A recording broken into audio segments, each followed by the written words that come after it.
Welcome to Lit with Ernest, where we dive into the world of literature and explore the stories that shape us. Today, we're discussing Willa Cather's masterpiece, Death Comes for the Archbishop. Published in 1927, this novel has been a cornerstone of American literature for nearly a century, and its themes of faith, identity, and culture continue to resonate with readers today. To understand the significance of Death Comes for the Archbishop, let's start with its historical context. The novel is set in the late 19th century in the southwestern United States, specifically in what is now New Mexico. This was a time of great change and upheaval, as the Mexican-American War had recently ended and the United States was expanding its territory through the Louisiana Purchase.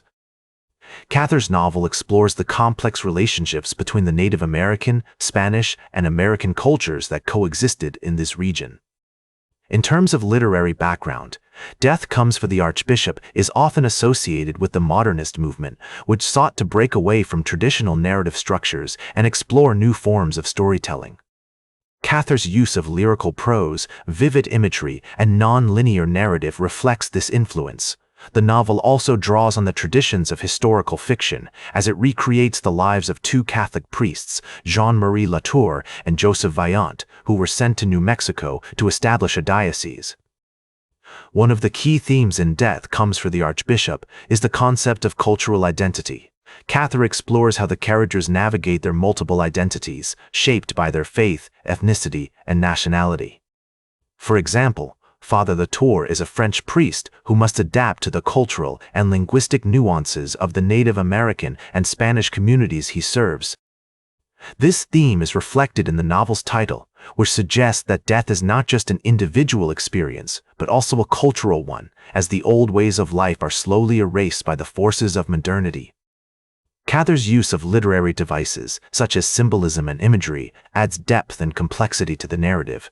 The desert landscape, with its vast expanses of sand and rock, serves as a symbol for the characters' spiritual journeys.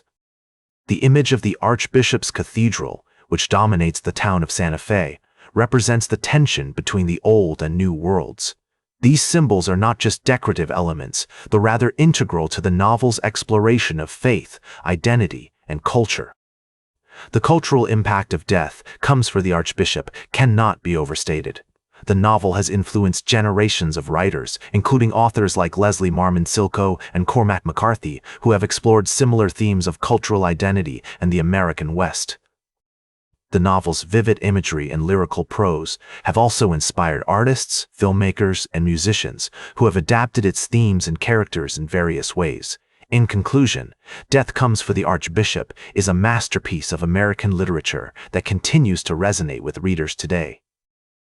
Its exploration of faith, identity, and culture offers insights into the human condition that are both timely and timeless. Through its use of vivid imagery, symbolism, and literary devices, Cather creates a rich and complex narrative that draws the reader into the world of the novel. As we reflect on the significance of Death Comes for the Archbishop, it's clear that this novel is not just a work of literature, but a window into the human experience. It reminds us that our identities are complex and multifaceted, shaped by our cultures, faiths, and experiences.